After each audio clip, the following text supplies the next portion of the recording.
Askatze bidean da Bizkaiko metalgintzako lan hitzarmeneko negoziazioaren korapilloa. Hasiera batean behintzat, Comisiones Obreras, LAB eta UGT sindikatuen eta FEBEN patronalaren gustukoa den erdibideko proposamen bat egin du Eusko Jaurlaritzak, eta testu hori nork bere asambleara eramango du, oniritzia eman ala ez erabakitzeko. Ela berriz, proposamenaren aurka azaldu da, aurreneko 3 sindikatu horiek baiezkoa emango balute, indarrean sartuko litzateke hitzarmen berria, langileen ordezkaritzaren 49% dutelako, elak berriz 51%. Labek ez du zehaztu bere afiliatuek noiz bozkatuko duten proposamena, Comisiones Obreras eta UGTkoek bihar egingo dute, eta elak ez du baztertzen kontsulta egitea.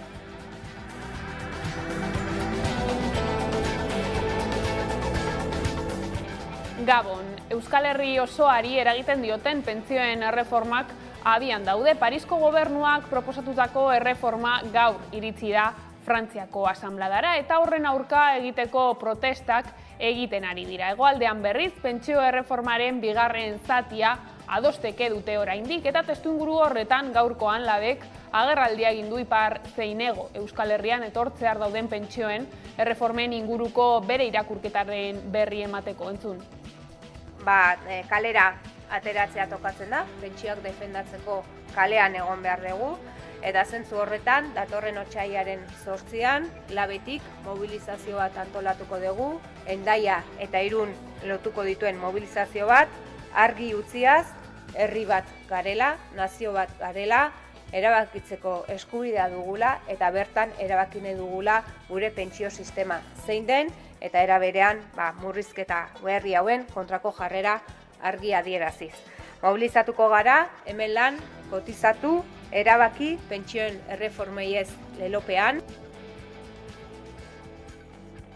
Donostiako onkologikoko garbitzaileek 20 eguneko grebari ekin diote gaur, horrela sindikatuak deituta Ilunion enpresako 20 langile azpikontratatuek gehienak emakumeak protesta egin dute egoera ezegonkorrari irtenbidea emateko. Donostian, asteartean emandako prentzaurrekoan, elako arduradunek azaldu zuten onkologikoan lanaldi osoan kontratatutako garbitzaileek 20.000 euro inguru kobratzen dutela urtean, Gipuzkoako kale garbiketako langilek baino 25% gutxiago adierazi zutenez, horrek esan nahi du antzeko lan egiten duten sektore maskulinizatuetan urtean 5.000 euro gehiago kobratzen dituztela. Sistema kapitalista patriarkalak ez dielako balio ekonomiko bera ematen sektore feminizatuei eta maskulinizatuei.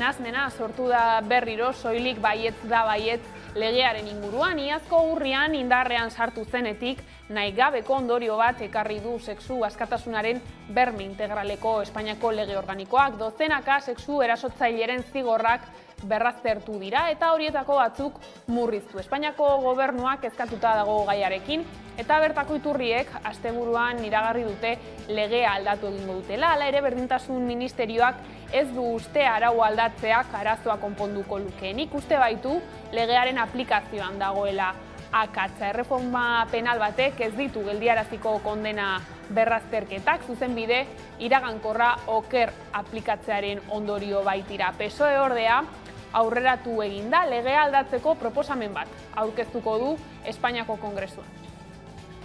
Vamos a proteger el corazón de la ley del solo sí es sí. Y lo vamos a hacer juntas y haremos lo que sea necesario para proteger a las mujeres y también para proteger los avances y las conquistas feministas frente a aquellos como el Partido Popular que quieren aprovechar esta situación para hacernos retroceder después del mayor avance que ha conseguido la lucha feminista en materia de lucha contra las violencias machistas en los últimos 20 años. Eta milaka gazte atera dira kalera Bilbon eta Iruñan asteburuan sozialismoaren banderapean, langileen antolakuntza propioa aldarrikatzera. GKS Gazte Koordinakunde Sozialistak deituta. Burgesiaren ofentsibaren aurrean gazte langileok borrokara lelopean bankariak eta enpresari handiak jo zituzten langileen pobretzearen errudun eta politikari profesionalak berriz haien mendekoak direla salatu zuten, baina argitu zuten mobilizazioen helburua ez dela instituzioei edo alderdiei presioa egitea, horretarako tresna propioak sortzeko konpromisoa hartu zuen.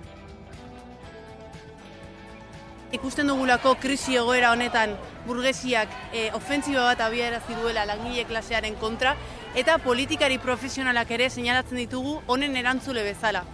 Ikusten dugu hauek enpresari handien eta bankarien interesen mesedetara daudela eta bitartean langile klaseari bakarrik ogi apur batzuk ematen dizkiola, bere haserrea apaltzeko eta politikoki blokeatzeko. Gainera, estatu sozialistaren beharrezkotasuna azpimarratu nahi dugu, ofentsiba horri aurre egiteko bide bezala eta eskubide eta bizi baldintza guztiak bermatzeko.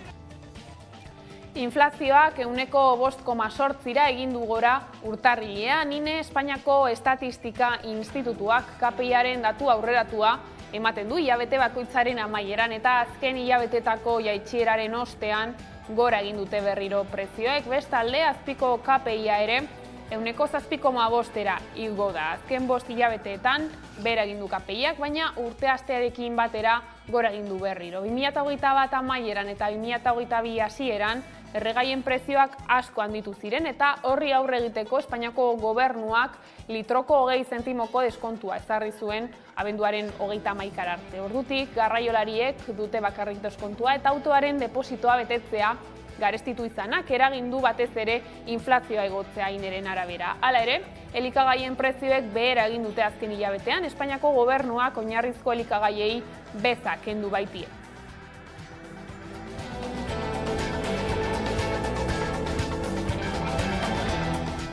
Eta ekitaldi bat egin du Bizipoza elkarteak Hernanin, elkartea osatzen duten 11 elkarteren kantu eta bideoklipak aurkezteko. Bizipoza elkartearen barruan 36 elkarte daude gaur egun, hainbat eskubide bete gabe eta behar bereziak dituzten haur eta familiek osatutakoak dira guztiak eta tankera honetako 2 ekoizpen aurkeztuak dituzte aurretik. Mundu berri bat guztiontzat proiektuaren 3. alea da.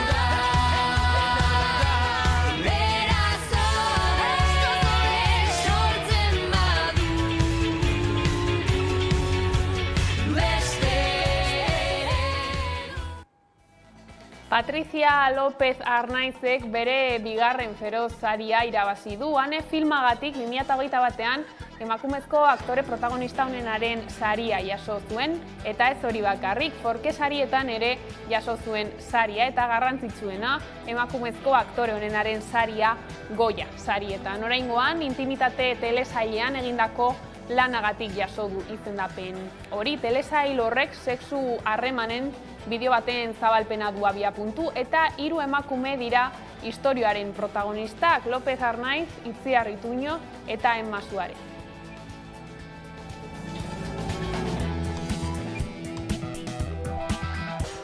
Eta lerroburuekin bukatzeko 2014an jaio zen Altzania mendikluba eta 2 ekimen ospetsuengatik ezaguna da, Mendi Festivala eta Mitxarro lasterketa. Araian, Asparrenan kokatzen den udalerrian aurkitu dezakegu kluba eta bere eskaintza. Zonaldeak badu xarma propioa mendiz inguratuta dago, besteak beste aratz ikusi dezakegu oso hurbil. Amado López de Ipiña, Altzania mendiklubaren lehendakaria.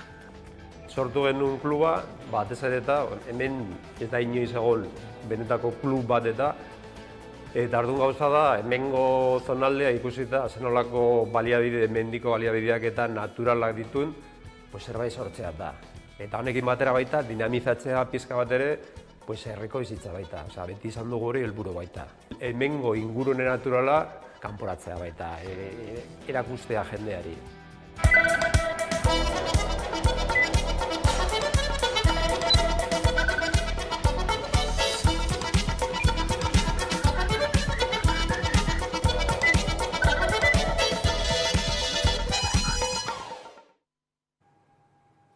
Bizkaiko metalgintzako gatazkan soka eskatuko dela dirudi. Jaurlaritzak proposamen berria jarri du mahai gainean eta gehiengo sindikalak asambleara eramango du proposamena. Patronaleko federazio batzordeak ere aztertuko duelaren ustez berriz proposamena ez da nahikoa. Ostiralerako erabakia hartuta egongo da, beraz, aste bukaeran ikusiko da Bizkaiko metalgintzan akordioa lortzen duten edo ez.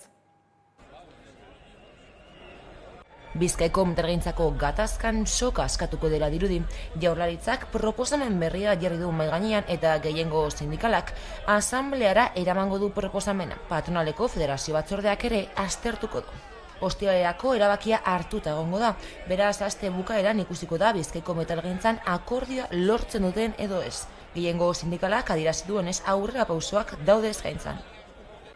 Bueno, bai, hori da, guretzat garrantzitsuena dena da, hitzarmen bat negoziatzen denea, hitzarmen horrek balio behar du langileen lan baldintzak hobetzen joateko, eta hori da lortu duguna. Ez dago ezta atzera pausu bat ere, daude 15% igoerak eta oso garrantzitsua dena, eta guk aldarrikatzen genuena zen ere, modu batean edo bestean formulak egon behar zirela bakapeia bermatzeko, eta hori klausula bat dago, errebisio horrekin, lanaldian mugimenduak egon dira, subrogazioa handitzen da, lizentzietan ere hobekuntzak daude, orduan, zentzu horretan gu baloratu dugun izan da, baldintzetan gaudela proposamen horrekin langileen gana joateko galdetzera. Urtebete baino gehiago daramatzate lan hitzarmena negoziatzen, eta urratsak borrokari esker izan direla argi dute sindikatuek. Lortutako urrerapen horiek argi eta garbi dakigu, eta la defendatzen dugu egindako borrokari esker eta 11 greba egunei esker izan dela. Elaen ustez berriz, proposamena ez da nahikoa. Hala ez du baieztatu asambleara eramango duenik. Hori bai, sindikatuko kideen artean hitz egingo dutela proposamenaren inguruan. Ikusiko dugu zelan antolatzen garen, guk eduki buruz argi daukagu ez dela nahikoa eta hortik aurrera ikusi beharko da. Beste aldeak, beste patrona, beste sindikatu zelan baloratzen duten, eta horteko horrela gu ere kokatu beharko gara, eta egon beharko gara guri jendearekin. Edonola ere, ostiralera arte itxaron beharko da jakiteko lan gatazkaren bukaera ekarriko duen eskaintzak ala ez.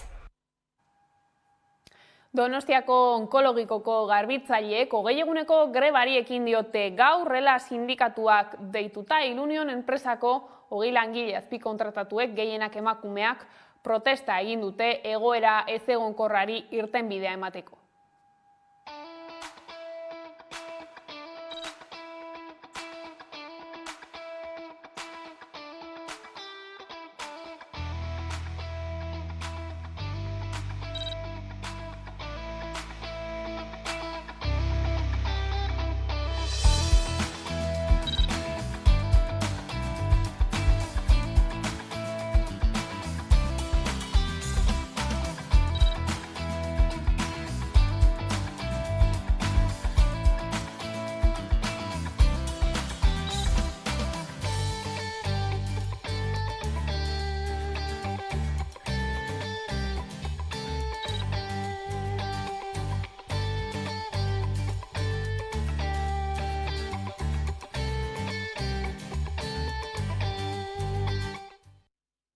Eta Arabara salto, Michelinek Gasteizen 4 milioi inbertituko du pneumatiko isilagoak ekoizteko. Teknologia honi esker, ibilgailu barruko zarata 20% inguru murriztuko da, eta oso garrantzitsua da batez ere ibilgailu elektrikoetan. Gaur egun, Gasteizko eta Valladolideko fabriketan egiten dira pneumatikoak, Europako beste lantegietara eramaten dira, baina berrikuntza honekin aurreikusten da 800.000 pneumatiko gutxiago bidaliko direla Europara.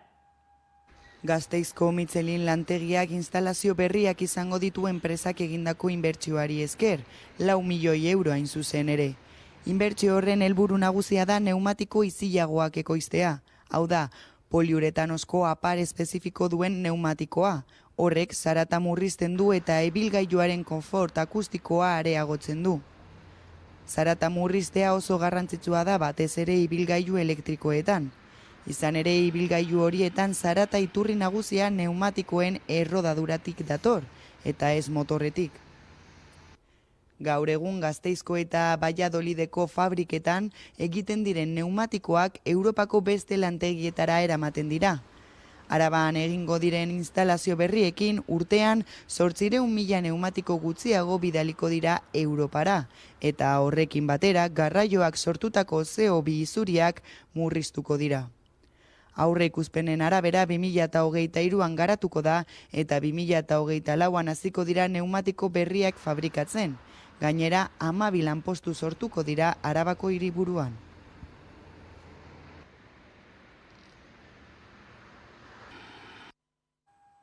Nafarroako Volkswagenen etorkizuna marraztuko dituen hauteskunde sindikalak begibistan dira. Otsailaren 16an 5.000 langiletik gora duen lantokiak 31 ordezkari sindikal berri izango ditu eta hauxe landabeneko fabrikarentzat bere biziko garrantzia izango duen erabakia da.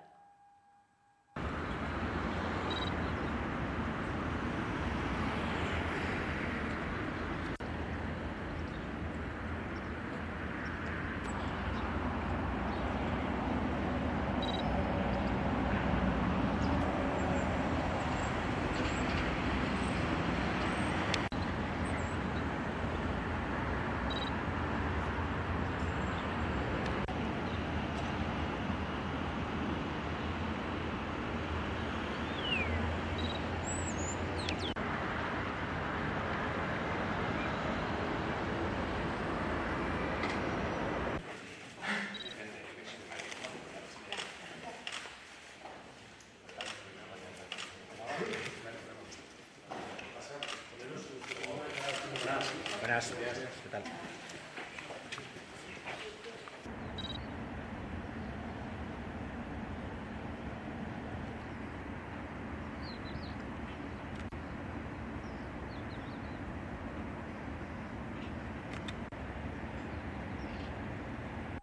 Nafarroatik mugitu gabe, greba orokorra eta mugagabea deitu du otsailaren 1 aurrera Nafarroako medikuen sindikatuak eta greba hori ekiditeko helburuarekin negoziazio eta bilera aste garrantzitsua egon da Osasunbidea eta medikuen sindikatuaren artean. Gobernuak azkenean sindikatuaren eskakizunak onartu egin ditu. Nafarroako gobernuak azkenean medikuen sindikatuaren eskakizunei men egin die, greba mugagabe bat ekidin nahian. Azken astean greba negoziatzeko hainbat bilera egon ostean Osasun Saileko eta greba batzordeko ordezkarien artean, Osasun Sailak proposamen eguneratu bat helarazi die medikuen aldarrikapen nagusietarako. Ordainsariak hobetzea, lan gainkarga jaistea eta esklusibotasuna ezabatzea. Hala ere, medikuen grebak bere horretan jarraitzen du momentuz. Medikuen sindikatuak 1.000 euroko soldata igoera eskatzen zuen datozen 2 urteetan eta osasun publikoan lan egiteko esklusibotasuna ezabatzea. Gobernuak aldarrikapen horiei kasu eginez onartu egin ditu sindikatuaren eskakizunak. Nafarroan dagoen langile faltaren arazoari konponbidea emateko nahian, beste erkidego batzuek duten baldintza berdinak jartzearen alde egin du exekutiboak. Como bien decía la consejera, somos únicamente 3 comunidades las que mantenemos el tema de la exclusividad, dada el contexto de escasez de profesionales que existe, en el que además pues tenemos que retener y atraer a profesionales para pues también mejorar nuestro servicio público. Profesionalentzat Nafarroako osasun publikoan lan egitea erakargarria bilakatzea izan da Txibiteren gobernuaren argudioa. Oposizioko alderdiek gogor kritikatu duten erabakia. Mai sektoriala eta orokorrarekin bildu aurretik medikuen sindikatuarekin batzartu izana leporatu diote. Gainera, atentzio primarioak dituen gabeziak ikusita, gutxi batzuen interesen aldeko neurriak izatea gaitzetsi dute, baita osasuna privatizatzeko pausua dela salatzen dute. Lab sindikatuak esaterako osasun publikoa salgai pankarta erraldoipean medikuen sindikatuaren eskakizunen aurka ageri da. Agerian da desadostasun handiak daudela gai honen inguruan. Bitartean grebaren negoziazioari dagokionez, Nafarroako medikuen sindikatuak egoera berriz aztertuko du eta otsailaren 1 aurrera iragarritako lanuztea bertan bera utzi edo ez erabakiko du. Nafarroako osasun sistema publikoan hitzorduen 31 zazpi egunetatik aurrera ematen dira eta pasaden urtean Nafarroako pazienten 8% ezin izan zen osasun zentroetara joan behar izan zuenean. Hala eta guztiz ere, beste erkidegoetako datuekin alderatuz, Nafarroako datuak onenak dira, estatuko bataz bestekoa bikoitza baita. Nafarroako lehen mailako arreta da estatuko eskuragarriena, baina hitzorduen 30% 7 egunetatik aurrera ematen dira.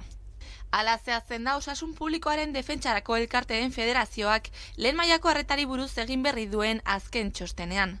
Irisgarritasuna da, beraz, lehen mailako arretaren egungo egoeraren oztopo eta erronka nagusietako bat, eta are gehiago pandemiaren ostean. Nafarroako Osasun Publikoaren Defentsarako Elkartearen ustez, gaur egun osasun zentroek duten arazorik handiena da hau. 2022 urtean, Nafarroako pazienteen 8% ezin izan zen bere osasun zentrora joan behar izan zuenean, eta hala ere beste erkidegoetako datuekin alderatuz, Nafarroak daturik onenak ditu. Estatuko batez bestekoa 15%koa baita. Txosten honen datuek agerian utzi dute lehen mailako arretaren arazoak ohikoak direla estatu osoan, baina bizi den egoera zailaren barruan Foru Erkidegoko osasun maila oraindik ere onena eta indartsuenetakoa dela. Nola nahi ere, zifrak nekez onar daitezke Nafarroako Osasun Publikoaren Defentsarako Elkartearen ustez. Azken finean osasungintzan irisgarritasun eza egoteak ezberdintasunak sortzen dituelako bereziki pertsona zaurgarrienengan. Eta Ipar Euskal Herrira begira, erretreten erreforma Frantziar legebiltzarrera heldu da astelehen honetan. Sindikatuak soilik ez eragile sozialak ere lerratu dira egitasmoaren aurka. Protesta egun handien artean mobilizazio txikiagoekin eutzi diote Ipar Euskal Herriko sindikatuek pentsio reformaren aurka. Elisabeth Bornelen ministroak proposatutako reforma Frantziako asanbladara heldu da. Asanblada beroa izan da. Hainbat alderdi kontra egotez gain, orain arte, horren alde egon diren alderdiek ere euren ezin egona azaldu dutelako. Gaur-gaurkoz ez da batere ziurra reformak beharrezkoak dituen botoak eskuratuko dituela. Hala ere, Macron presidenteak aldarrikatu du ez duela amore emango. Parlamentoren oniritzia lortuko ez balu erreforma onartzeko beste bi tresna ditu. Frantziako konstituzioaren 47 bat eta 49 hiru artikuluak, baina modu horiek demokraziaren lapurreta direla salatu du Eskerrak. Eta testuinguru horretan, hilaren 31 grebara deitu dute 8 sindikatu nagusiek. Baztango Erdiz Bizirik plataforma Magnesitas Navarra enpresak Erdiz Bazkalekuan egin nahi duen meategiaren kontra jarraitzen du. Duela 22 urte, Foru Gobernuak Magnari zundaketak egiteko baimena eman zion. Momentu hartan, Baztandarren 87 meategi proiektuaren kontra lerrokatu ziren. 22 urte geroago borrokak bere horretan darrai, oraindik egin nahi den meategi proiektuaren aurka eta beren desadostasuna argi uzteko manifestazioa antolatu baitu Erdiz Bizirikek Iruñean aprilaren 22an.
Madrila begira ordea, Espainiako gobernua soilik baietz da baietz legea reformatzeko lanetan ari dela aurreratu du La Vanguardia egunkariak. Izan ere polemika sortu du legeak ezarri zenetik, haren ondorioz sexu delituengatik zigortutako 270 pertsonaren kondenak berrikusi eta jaitsi baitira.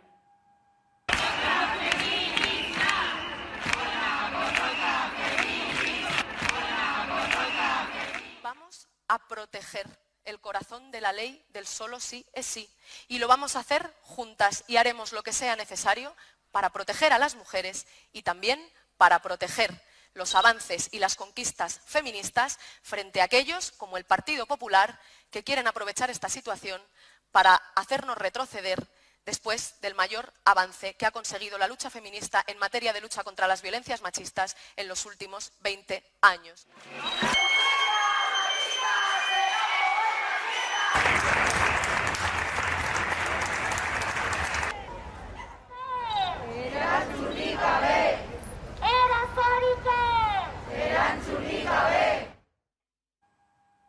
Beraldetik Arabako mahastiak zigilu berriak kontseilua osatu du eta estatutuak sinatu ditu. Eusko Jaurlaritzak behin-behineko baimena eman zion Arabako mahastiak zigiluari. Hori egia bihurtzeko Abra elkarteak kontseilua osatu behar zuen eta estatutuak sinatu. Urtarrilaren 21 izan zen bilera eta Emilio Agillo, Solarde Aiala upategiaren jabea, kontseiluaren lehendakaria izendatu zuten.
Energia berriztagarri dagokionez, Eusko Jaurlaritzak joan den astean jakinarazi zuen Labraz eta Azazetako proiektu eolikoek aurrera segitzen dutela. Labrazak aldeko adierazpena jaso zuen, jada ingurumen inpaktuari dagokionez, eta Aixeindarrek gaur jakinarazi du Azazetakoak ere jaso duela jada. Labrazako eta Azazetako parke eolikoek ingurumenaren alorrean argi berdea lortu dute. Eusko Jaurlaritzak emandako datuen arabera, instalazio berriztagarri horietako bakoitzak 40 megabateko potentzia du, eta Euskal Autonomia Erkidegoan 2006tik abian jarri diren era horretako lehen instalazio eolikoa dira. 3 proiektu eoliko zari gara eta 3rek bideratua dute ebakuazio linearen konexioa lehendik dauden azpiestazioetara. Jaurlaritzak deritzo horrek ingurumenaren gaineko eragina murrizten lagunduko duela. Sortuko den energiarekin 107.000 etxebizitza baino gehiago hornitza aurre ikusten da, eta era berean urtean 50.000 tona CO2 baino gehiago atmosferara isurtzea saiestuko da. Azken xehetasunen berri eman du Arantxa Tapia Jaurlaritzako ekonomia garapeneko sailburuak eta nabarmendu du oraindik prozesu luzea izango dela. 2024aren bukaera 2025 hasierarako bien obrak martxan lirateke. Proiektu honatzean Aixeindar elkartea dago Iberdrolak eta Eusko Jaurlaritzak Energiaren Euskal Erakundaren bitartez osaturiko elkartea.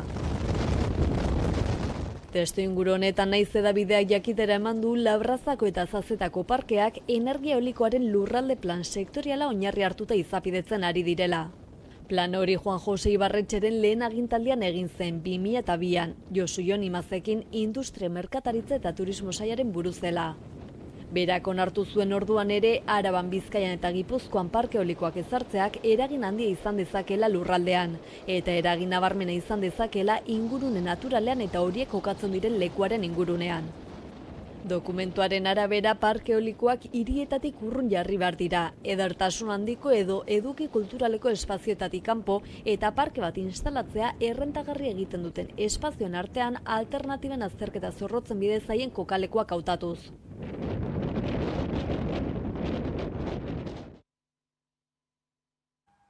Bestalde, hegazti gripea agerraldi bat antzeman da Orion hilik aurkitu dituzten 3 kaiotan. Orioko agerraldi berri hori 2022an Araban, Bizkaian eta Gipuzkoan deklaratutako beste 22 agerraldiei gehitu behar zaie eta horiek guztiak baso hegaztietan gertatu dira. Hegazti gripea atzeman da beste behin Euskal Herrian. Oraingoan Gipuzkoako Foru Aldundiak H5N1 patogenotasun handiko hegazti gripeko agerraldi berri bat jakinarazi du. Horiei baitik hurbil aurkitu zituzten 3 kaioetan, Orio udalerrian. Agerraldi berri hori 2022an Araban, Bizkaian eta Gipuzkoan deklaratutako beste 22 agerraldi gehitu behar zaie, eta horiek guztiak baso hegaztietan gertatu dira. Euskal Autonomia Erkidegoko 3 lurraldei eragiten diete eta zehazki honako hegazti espezie hauei, zangei, putrei, zikoinei eta antzarrei. 2021ko urritik Europa orain arte erregistratutako hegazti gripe epidemiarik handiena bizitzen ari da. Izan ere 6.000 agerraldi baino gehiago erregistratu dira 37 herrialdetan. Duela gutxi Osasun Segurtasuneko Europako agintaritzak eta gaixotasun prebentziorako eta kontrolerako zentroak batera egindako txosten bateko hartarazi zuen etxaldetako hegaztietan kasuak igo direla, uretako hegaztien bidez birusa hedatu egin delako. Hegazti gripeak espezie guztiei eragin diezaieke eta galera ekonomiko larriak eragin ditzake hegazti sektorean. Hortaz, Jaurlaritzak adierazi du basoko hegaztietan birusak duen ageriko presentzia aintzat hartuta une honetako lehentasuna dela etxaldetako hegaztiak gaixotasunaren kutsaduratik babestea. Halaber eta Euskal hegazti sektorarekin lankidetzan birusa garaiz detektatzeko zaintza indartu da, gaixotasuna geldiarazteko baldin eta agerraldi berriak agertzen badira. Gainera gaixotasunari eta susmoa dagoenean jarduteko moduari buruzko informazio materiala eta eskuliburua sortu dira. Ildo honetan lasai egon gaitezke gizaki dagokigunez, birusak pertsona kutsatzeko duen potentziala txikia baita, eta edonola ere ezin zaie transmititu pertsonei hegazti haragia, arrautzak edo hegazti horietatik eratorritako edozein elikagai kontsumituta. Gaiz aldatuta ekitaldi bat egin du Bizipoza elkarteak Hernanin, elkartea osatzen duten 11 elkarteren kantu eta bideoklipak aurkezteko. Bizipoza elkartearen barruan 36 elkarte daude gaur egun, hainbat eskubide bete gabe eta behar bereziak dituzten haur eta familiek osatutakoak dira guztiak, eta tankera honetako 2 ekoizpen aurkeztuak dituzte aurretik. Mundu berri bat guztiontzat proiektuaren 3. alea da. Ikus dezagun sakonean.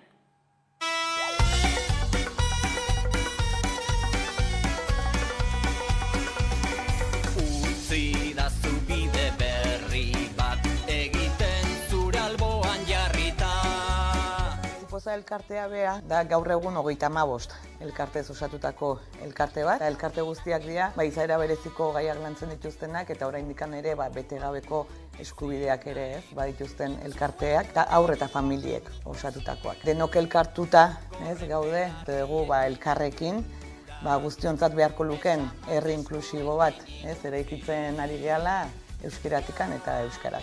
Hori da Bizipoza elkartea bera. Juneren egoak 2013 urtean sortu egin zen, gure inguruko lagun, familia laguna dana, alaba hil zitzaielako minbizia askota. Orduan, bere familiak zer egin zuen, elkarte bat sortu. Zertarako dolua edo gaixotasun bat pasatzen ari diren familiei laguntza emateko. Batzutan, estamentuek edo ez dira heltzen behar guztiei eta horregatik jarri ginen martxan. Datorren urtean 10 urte beteko ditugu. Da proiektu oso berezia, oso hunkigarria, voluntarioz osatutako proiektua da eta horrela jarraitzen dugu. Espero dugu hain beharrezkoa ez izatea. Horrek esan nahi du behar guztiak osatuta daudela, baina momentuz horrela jarraituko dugu. Mundu berri bat guztiontzat proiektua, kantu eta bideoklipen proiektua da, aurten 3. edizioa martxan jarri dugu. Elkarte guztiek aurten sortuak izango dituzte bere kantua eta bere bideoklipa. Orduan Bizipozan komunidade osoak batzen gea eta proiektu zehatz honetan ere elkarlana da nagusi. Elkarteak eta euskal sortzaileen artekoa. Hau da, elkartasuna eta kulturaren arteko elkarlan bat da. Orduan prozesu guzti hau ere, elkarteak, sortzaileak, denok eskutikan egiten dugu. Eta, zehazki Juneren egoaken kasuan, erabakitzen dugu batea, eta gero, nola ez, letragileak kasu honetan Miren Artetxe da, letra sortzeko elkartearekin da, harreman zuzena izan behar duna. Orduan bide horretan, letragileak ere elkartearekin harreman du, hortikan sortu, ezkenean elkarrekin egitea dira. Beti bizipozaz fidatzen gara. Guretzako da lujo bat egotea bizipoza. Egun guk nahi genuen parte hartu proiektu eder eta erraldoi honetan. Orduan, naturaltasunarekin egiten degula lan, guk beti esaten dugu, egal egiten dugu, laguntzen dugu bakoitzean. Juneren magia jarraitzen dula gurekin, eta simbolismo horrek oso ondo isladatzen duen guretzako zer dan Juneren egoak elkartea ere. Orduan, egan hitza, gurekin dago. Bizipoza da, elkartasuna, elkarlana, komunidade bat, hizkuntza, pertsonak, familiak, elkarteak, eta esan bezala komunidade oso bat, Bakarrik ez zaudela sentitzea. Gure leloa da, Eduardo Galeanoren hitz bat. Jende txiki askok, leku txikietan, gauza txikiak egiten, mundu alda dezake. Eta uste dut, bizipozan gaudeno guztiok, daukagula sentimendu hori edo ardatza edo helburua. Eta nik ere pentsatzen dut, gauza txikiekin aldaketa handiak egin daitezkela. Eta hori gure esku dagoela, nola baita esateko.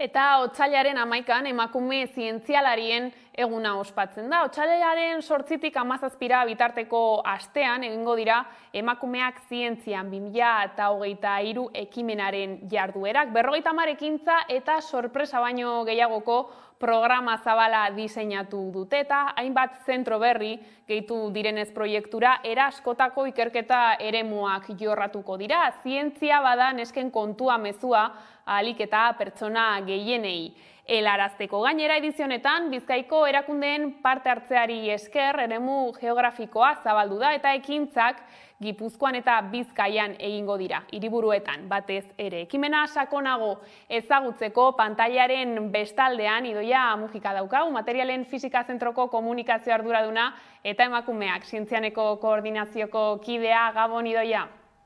Gabon.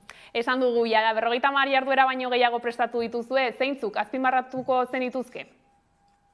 Beitu, azpimarratzearren horrela pixka bat publiko orokorrarentzat dana beti esaten dugu badagola bat kutxun-kutxuna daukaguna, zientzialariak atzo eta gaur deitzen da, eta bertan gure ikerketa munduan ibiltzen diran, gaur egun dabiltzan emakume zientzialariak holtzara igotzen dira, beraien burua aurkezten digute, beraien ikerketa, eta baita gogora ekartzen dute beraientzat esanguratsua izan den emakume bat askotan bagian aldarrikatuta izan ez dana, edo bere historia ezagutzen ez duguna, Orduan, historio motxak dira, 10 minutu dauka ikerlari bakoitzak, aipatutako hori bere burua eta emakume hori gogora ekartzeko, eta oso saio polita izaten da, hau Bilbon eta Donostin egingo dugu, eta esan bezala plaza asko daude, antzukia handiak hartzen ditugu bertara hurbiltzeko, eta gonbidatzen zaituztegu dana parte hartzera, baina hori daula bat aipatzearren, baina sartzen bazeate webgunean erraz ikusiko duzue. Programa banatu dugu publikoaren arabera, familian, bakarka, lagunen artean, segunetan nola jun nahi dezun, ze publiko zeran topatuko dituzu ekintza batzuk edo beste batzuk, eta uste 50 baino gehioren artean baten bat topatuko dezuela. Esan dugu, jada ekimena urtez urte handitzen doala, urten ere, esan duzu, geografikoki ere zabaldu da.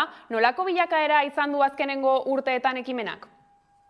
Guretzat ere erronka polita, hau kudeatzen dugu ikerketa zentroetatik, eta, mila esker hemendikan bolondrez guztiei, eta urteetan, gogora ekartzen dut, hasi zanean hau 2017an nanogunen jaio zala, 2018an jagitu ginen batzuk, 2019an gehiago, goraka, 9 ikerketa zentro, 14, eta gaur egun 24 eragile baino gehiago gaude, eta 6 erakunde baino gehiago babesa ematen digute, goraka zentzu askoetan, zenbat eta jende gehiago, orduan eta publiko gehiagora, jende gehiagora iristen gera, baina oso garrantzitsua dena guretzat ere da sare bat sortu degula, eta esfortzua jartzen dugu egun hauetan, otsailaren 8tik 17ra, hor programazio horretan, baina horren atzean sortu dan sortudan sare hori mantendu egiten dugu, horri zer esan nahi du, elkar ezagutzen dugula, ikerketa zentroetan egiten dugun lana ere aldatzen ari dala,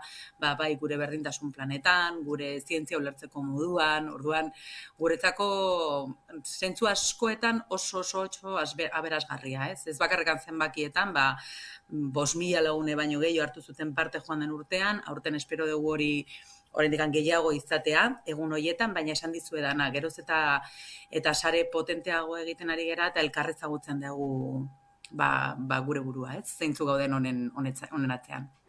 Eta nolakoa da emakumeen egoera zientzia, izan ere kristalezko zabaia hitz horiek askotan entzuten ditugu, eta zientzian ez da salbuespena, ez da? Ez da salbuespena. Nik esango nuke, zientzian pixka bat gizartea berak ikusten ari dana, ez zabaltzen dala zientziara.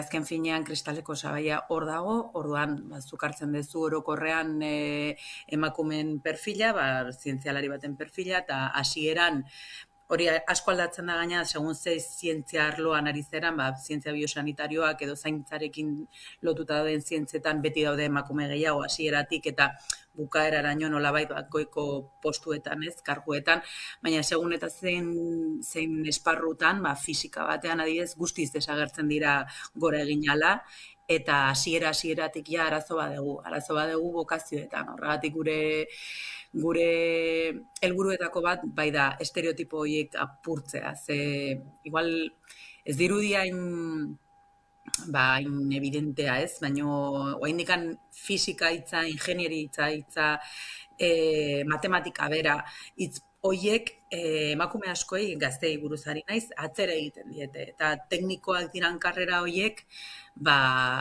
oso arrotzak egiten zaizkie emakume gazteei, ez? Eta zentzu horretan lan handia egin behar da, hori estereotipoak apurtzen, ez? Eta eredu berriak eukitzen non zeure burua irudikatu dezakezun, zergaitik ez, ingeniera bat izaten, edo elektronikara dedikatzen zeure burua, edo nahi dezunera, azken finean. Esan dugu Idoia, otsailaren 8-tik 17 bitartean jardunaldiak egongo dira. Izen emateko epea zabalik dago oraindik? Bai, epea zabalik dago, hemendik gure gonbitea, mesedez, sartu zaitezte emakumeak zientzian gure webgunean, horre uste txikian azalduko zaizuela, edo tekleatu Googleen, emakumeak zientzian, eta bertan ikusiko dezue oraindik izena ematea badagoela, eta baita, esker mila, hemendikan aldez aurretik parte hartuko duten guztiei, irakasle guztiei kuku beresi bat, aurten ere ikastetxe asko gurera etorriko dira, gure ikerketa zentroetara, baina mugatua da, zenbat ikastetxei erantzuna eman diezaiek egun, ondorioz, aurten 30 emakume bildu ditugu ikastoletara joteko prest, eskoletara joteko prest, eta horrere badago oraindikan lekua, eta bota begirada bat komuneari eta topatu zuena. Gertutik jarraituko ditugu Idoia, jarduera guzti horiek. Mila esker gurekin egoteagatik gaurkoan. Mila esker zuei tarte bat eskintzeagatik guri benetan, beharrezkoa da eta. Tartetxo bat eta berehala, gatoz bueltan.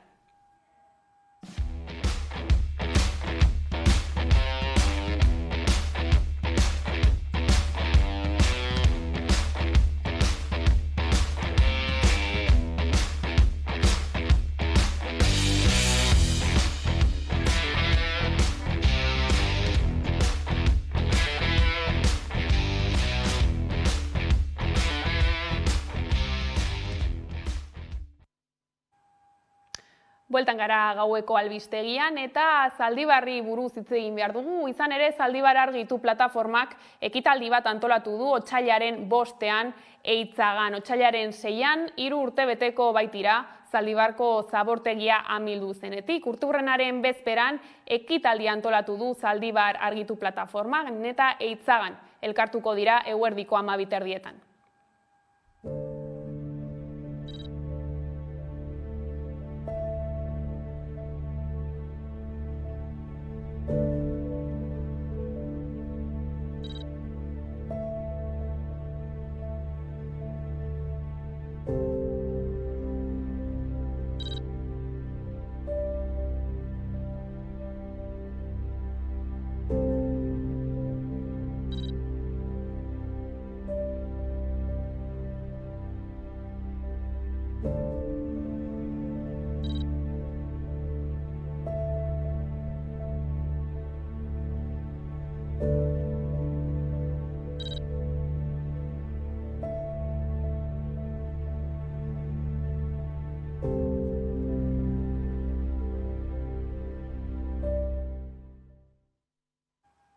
Gai aldatuta Roberto Uriarte Elkarrekin Podemoseko diputatua elkarrizketatu dugu gaurkoan Hamaika Telebistan. Soilik baietz da baietz legea izan du hizpide eta nabarmendu du garrantzitsuena dela bere oinarria ez aldatzea. Era berean gehitu du aurrerakuntza feministak dituzten legeak ez direla inoiz arazorik gabe onartzen. Aita Mari Itsasontziaren aurkako kausa artxibatu egingo dela dio bestetik, ez dagoelako bere aurkako neurririk hartzeko mamirik, entzun.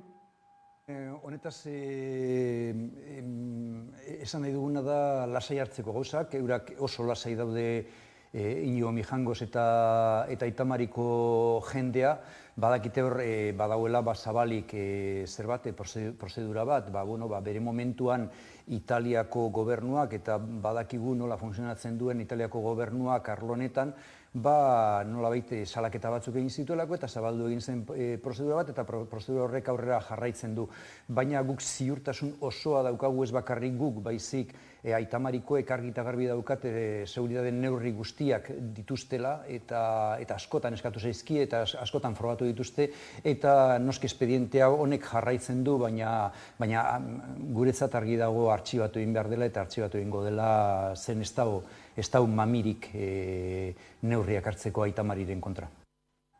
Pablo González kazetariaren espetxealdiaz galdetutan nabarmendu du ahal izan duen guztia egin dutela, Pablo defendatzeko eta lanean jarraituko dutela bere askatasuna lortu arte. Bestalde, Mozal legearen erreforma izan du hizpide eta nabarmendu du beren taldea saiatuko dela ahalik eta legerik aurrerakoiena egiten eta pertsonen eskubideak ahalik eta gehien babesten. Bueno, nik uste dut erreforma laboralak, lan erreformak izugarrizko emaitzak eman dituela. Legeak ez dira epaitzen edo ez da legei buruzko iritzia eman behar prejuiziotatik, baizik ematen dituzten emaitzetatik eta emaitzak oso onak izan dira. Pentsa dezagun nolako egoeran egongo ginateken hori egin ez bazen. Mozal legean guk uste dugu arlonetan gure postura beti izan da oso argia. Guk ez daukagu inongo asmorik onartzeko inongo manifestazio eskubideen murrizketarik. Eta hau murrizketa oso gogorra izan zen bere momentuan, aukera ematen du gehiagikiri asko egiteko, frogaren pisua kasu askotan jartzen du manifestanten eskuetan, eta gero baditu beste problema asko, nolabait babes gehiei ematen die poliziei, eta beste batetik baditu beste problema asko, esate baterako goma bolak, esate baterako goma bolen erabilera. Bueno, ez dakit urte askotan ikusi ditugu gauza oso gogorrak. Ez da erreza manifestazio bat edo momentu baten ordena mantentzea, baina hau ez da modua. Guk ez du ikusten inondik inora tresna hau erabiltziteken, uste dugu oso importantea dela beste tresna batzuk erabiltzea, oso kaltegarria da, eta hau bezala beste puntu asko, guk uste dugu goitik bera aldatu behar dela, beste gauza asko aldatu izan ditugun bezala, eskubide murrizketak aurreko gobernuak edo Alderdi Popularrak jarri zituenak, hori argi eta garbi buelta eman behar diogu lege honi. Ulertzen dugu baita askotan badaude ministerio batzuk bereziki munduko gobernu guztietan, bai barne ministerioak eta bai defentsa ministerioak beti badituzte hor indarraren erabileraren monopolioa dutenez, joera izaten dute arlo horretan eskubide hauen aurrean egoeran, plantamentu nahiko konservadoreak egitekoa. Gu saiatuko gara ahalik eta legerik aurrerakoiena egiten eta eskubideak gehien babesten, eta nik uste dut onartuta dagoela parlamentuan bakarrik 10% izan da, bakarrik diputatuen 10% izan da nahiko presio egiten dugula eta legeak asko bideratu ditugula onerako eta eskubideen errespetu gehiago gondadin. Kultura arlora salto, Patrizia López Arnaiz gasteiztarrak bigarren feroz saria jaso du. Emakumezko bigarren aktore onenaren feroz saria jaso du. Zaragozan intimitate telesailean egindako lanagatik. Bertan, Itziar Ituño eta Emma Suarezekin lan egin du. Patrizia López Arnaizek bere bigarren feroz saria irabazi du. 2021 hainbat izendapen jaso zituen Ane filmagatik. Bere lehenengo feroz saria eskuratu zuen, Forke sarietan ere jaso zuen izendapena eta garrantzitsuena, emakumezko aktore onenaren saria irabazi zuen Goya sarietan. Oraingoan Intimidad telesailean egindako lanagatik jaso du izendapen hau. Telesail horrek sexu harremanen bideo baten zabalpena du abiapuntu, eta 3 emakume dira istorioaren protagonistak, López Arnaiz, Itziar Ituño eta Emma Suárez. Tuve relaciones sexuales consentidas con otro adulto. Sé que la publicación de ese vídeo ha hecho un daño grave a mi imagen pública.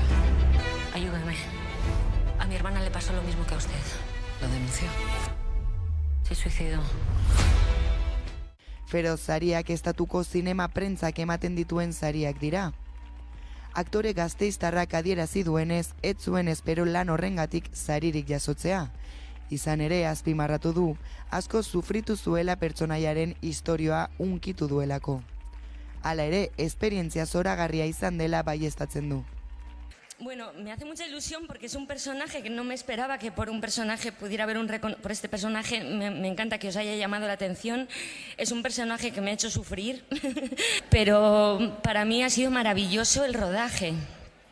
Ha sido una experiencia genial y no solo por el material y porque al final, aunque suframos con nuestros personajes, cuando realmente te conmueven, te lo flipas y vuelas y lo gozas, sino porque he tenido la suerte de tener un equipo maravilloso. Bestalde, Asbestas eta 5 lobitos filmek sari nagusiak jaso zituzten. La Ruta eta No me gusta conducir telesaiekin batera. Anonim Popular bertso idatziak, musika eta ikusentzunezkoak biltzen dituen proiektua da. Igor Elortzak jartzen ditu hitzak eta Rafa Ruedak musika. Ikuskizuna Oier Zunigarekin diseinatu dute. Hainbat emanaldi dituzte lotuta, estreinua Azpeitian egin ondoren ikusi.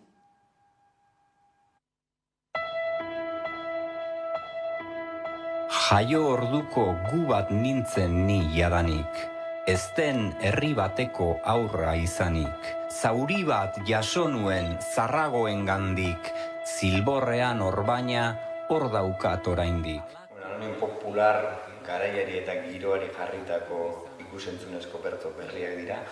Nitik, baina ez nitaz idatzitako bertzoak direla, badagoela hain justu horre tensio hori ez da norbanakoaren eta taletasunaren artean, Anonim Popular norbait delako, baina beste jende asko izan daitekelako, Igor delako, baina inor delako eta hori nahi dugulako partekatu.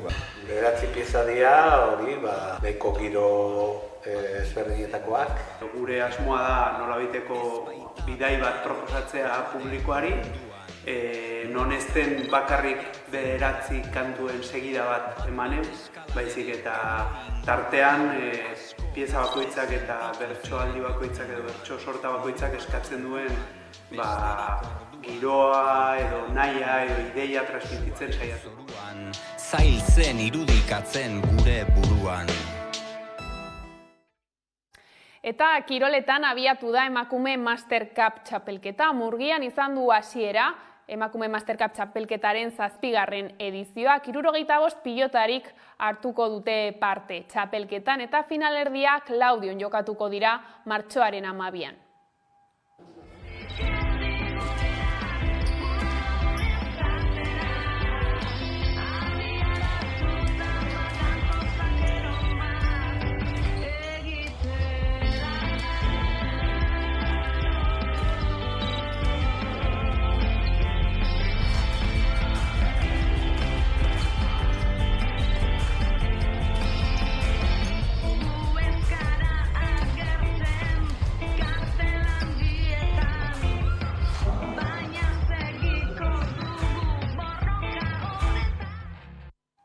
Altzania Mendi Kluba Araian jaio zen elkartea da eta zenbait helburu ditu, hala nola mendizaletasuna eta ingurumena gizarteari hurbiltzea antolatzen dituzten ekimen guztien artean azpimarratzekoa da Araiako Mendi Festivala. Hori buruz eta Arabako mendizalitasunari buruz hitz egin dugu López de Ipinarekin ikusi.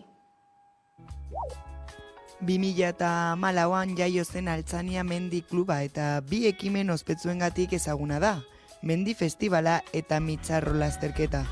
Araian, Azparrenan kokatzen den udalerrian aurkitu dezakegu kluba eta bere eskaintza. Zonaldeak badu sarma propioa, mendiz inguratuta dago, besteak beste aratz ikusi dezakegu oso hurbil. Hemengo inguruan, aratz inguruan eta Altzaniako mendietan asteburua hurbiltzen da jende pila bat. Eta hortik sortu dira, hortik atera dira, hor daukagu Juanito Jarzabal, daukagu hor Pou Anaiak, daukagu Baioz, eta pilo bat jende baita, ezaguna eta ezaguna ez dena baita. Datorren urtean egingo dugu ja 10. urte horrena. Eta zera baten sortu genuen kluba, batez ere eta hemen ez da inoiz egon benetako klub bat eta orduan gauza da, hemengo zonaldea ikusita zenolako baliabide, mendiko baliabideak eta naturalak dituen, zerbait sortzea da. Eta honekin batera baita, dinamizatzea pizka bat ere, herriko bizitza baita. Beti izan dugu hori helburu baita. Lehenengo jardunaldiak, festivalean, eta baita ere egiten dugu maiatza ekainen aldean hor Mitzarro bira. Hori izango da gure proga edo gure ekimen estrella, vamos.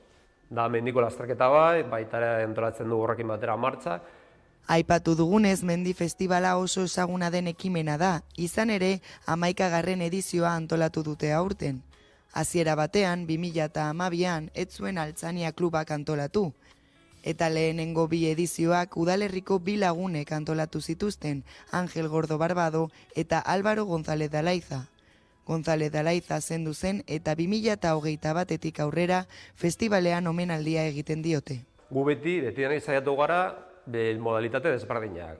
Bai goinmendiak, jakina, gero eskia, baita mendi lasterketak, bizikletak eta mendiak eta abenturarekin zerikusia duten aktibitateekin. Hori Alberten Jorgategi, Aletzikon, Oiane Kortazar, Maiora etorri da, Juan de Nazar etorri zen, Juanito Jarzabal, Riko Txokoa. Ateratzeko baita, hemengo jendeak egiten ditute edo egin ditzaketen gauzak baita. Azken zian mendiko munduan.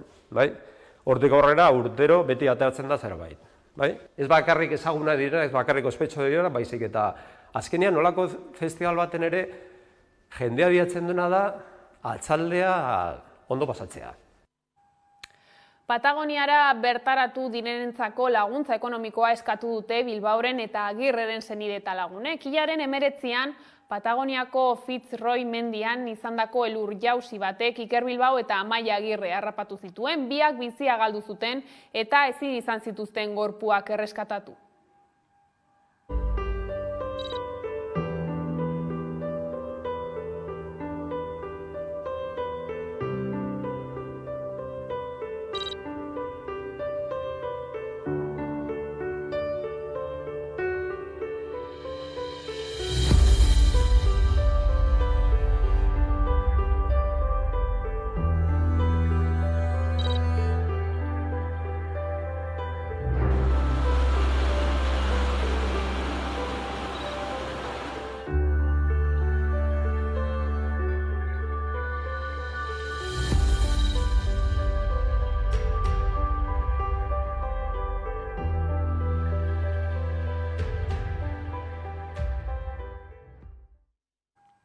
Eta horrela iritsi gara albistegiaren bukaerara, gaurkoan Azgarten kale gorrian abestiarekin agurtuko zaituzte gustatuko zaizuelakoan besterik ez gure aldetik. Horiek izan dira gaueko albistegiak gurean gaur utzi dituena. Gogoratu guztiak eta gehiago nahi duzuen aldiro 11.eus atarian daudela eskuragarri. Bihar arte.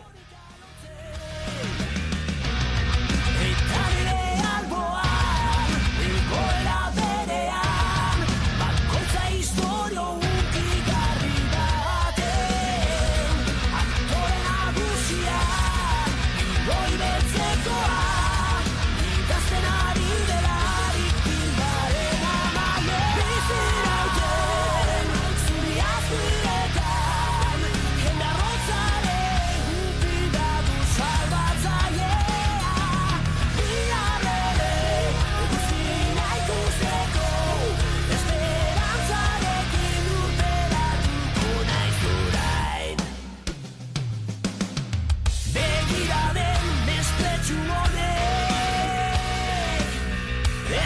ikusten dit ez da